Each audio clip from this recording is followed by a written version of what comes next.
नवीन shop open केलं आहे आणि आपल्या शॉपवर आपल्याला पासपोर्ट साईज कसे फोटो बनवायचे हे माहीत नाही किंवा लवकरात लवकर पासपोर्ट साईज कसे बनवायचे हेही समजत नाही, कारण खूप काही आपण टेक्निकल भाषेमध्ये जातो.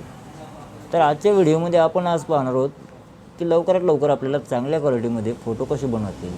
कारण आपल्याकडे ग्राहक असेही येतात जे की आपल्याला मोबाईलवरून फोटो पाठवले जातात आणि त्यांच्या मोबाईलमध्ये ते कसेही फोटो काढतात, कसल्याही क्वालिटीमध्ये असतात. व्हॉट्सअपने पाठवल्याच्यानंतर क्वालिटीही खराब होते.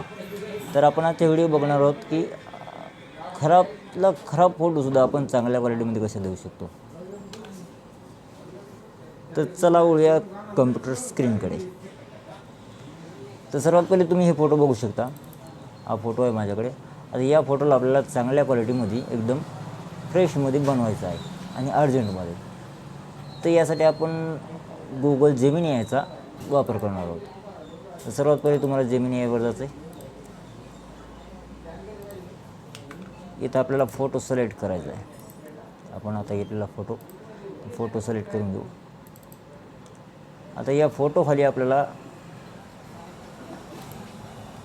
टेक्स्ट टाकायचा असा, म्हणजे तुम्ही हिंदीमध्ये मराठीमध्ये टाकू शकता. मी हिंदीमध्ये टाकलं की इस फोटो में कोई बदलाव किए बिना, मतलब याच्यात मूळ काय बदलाव करायचा नाही, किए बिना सिर्फ पासपोर्ट साइज में दीजिए, ओरिजिनलिटी नहीं खोनी चाहिए और क्लीन करके दीजिए. अब इसे मैं ये कमांड दूंगा. आता मी याला ही कमांड देईन. तर आपला हा फोटो आता बनवत आहे. आता बघू आपण किती चांगल्या क्वालिटीमध्ये हा फोटो बनवून देतो. कारण मी माझ्या शॉपवर असल्याच प्रकारे फोटो बनवतो. कारण खूप काही फोटो माझ्याकडे व्हॉट्सअपने पाठवले जातात आणि व्हॉट्सअपने फोटो कसेही पाठवले जातात. तर बघा आपला हा फोटो बनलेला आहे. पहा क्वालिटी तुम्ही बघू शकता. बॅकग्राऊंडसुद्धा क्लीन आलेलं आहे. चेहऱ्यावरसुद्धा खूप क्लीन आलेलं आहे. तुम्ही मूळ फोटो बघू शकता की कशा प्रकारचा आहे. हा मूळ फोटो आहे. तुम्हाला झूम करून दाखवतो. हा मूळ फोटो आहे आणि यात तुम्ही बघू शकता की आपल्याला जेमिनी आहे ना कसल्या प्रकारे आपल्याला बनवून दिलेला आहे. हा फोटो बनवून बघू शकता. यालासुद्धा झूम करून बघा. एकदम क्लीन क्वालिटीमध्ये आलेला आहे. तर आपल्याला आता याला पासपोर्ट साईजमध्ये शीटवर घेऊन प्रिंट द्यायची. तर आपण डेस्कटॉप साईडला येऊ आणि फोटोशॉप ओपन करून घेऊ. फोटोशॉप ओपन केल्याच्यानंतर आता आपल्याला सर्वात पहिले हा फोटो सेव्ह करणे आहे. याला डाउनलोड करून घ्या. हा डाउनलोड होत आहे. याला डाउनलोड करून डेस्कटॉप साईडला घ्या किंवा कुठेही तुम्ही तुमच्या मनावर फाईलमध्ये ठेवा. आता याला मी डेस्कटॉपला सेव्ह करीत आहे. आता तुम्हाला कधी असं फोटोशॉपमध्ये काही ओपन करायचं असेल तर आता मी सरळ या फोटोला लेफ्ट क्लिक करून बटन दाबून धरून असंच फोटोशॉपमध्ये घेत आहे आणि इथं आतमध्ये येऊन सोडत आहे. हा फोटो इथं ओपन झालेला आहे. याला मोठं करून घ्या. आता याची साईज पाहू आपण. तर सर्वात पहिले तुम्हाला इथं क्रॉप टूल निवडायचं आहे. क्रॉप टूल निवडल्याच्यानंतर तुम्हाला विड्थ, जर तुमच्या फोटो पेपरवर 12 फोटो घ्यायचे असतील तर तुम्हाला विड्थ घ्यायची 1.2 इंच आणि हाईट घ्यायची 1.4 इंच. 10 घ्यायचे असतील तर तुम्ही 1.5 1.3 करू शकता. आता मी 1.2 मध्ये तुम्हाला करून दाखवत आहे. आता याला क्रॉप करून घेऊ बरोबर साईजमध्ये असं. आता याला क्रॉप करून घेतलेलं आहे आपण.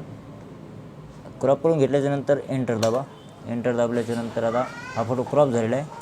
आता तुम्हाला कंट्रोल N दाबून नवीन पेज ओपन करायचं आहे. यात तुम्हाला फोटो निवडायचं आहे आणि पोर्ट्रेटमध्ये 4x6 फोटो पेपरवर आपल्याला घ्यायचं आहे.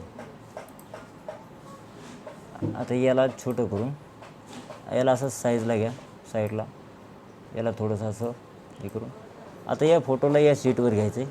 त्याकरता आपल्याला मूव टूल हे वापरायचं आहे. याला क्लिक करा.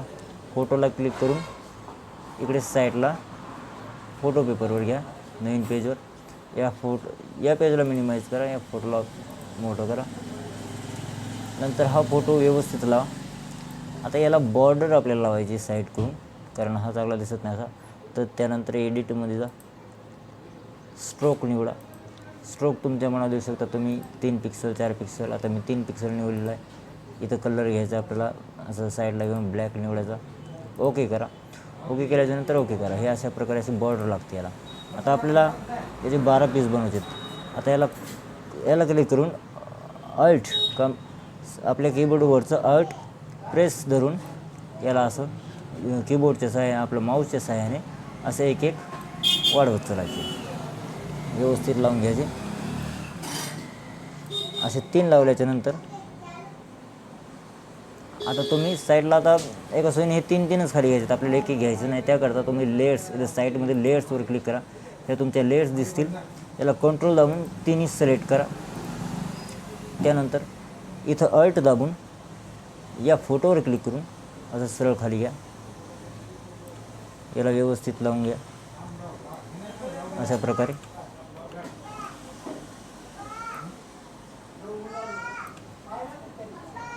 आता याला व्यवस्थित आपल्याला मदत लावायचं. त्याकरता आपण सगळेच कंट्रोल दाबून हे सगळ्या लेयर्स सिलेक्ट करतोय.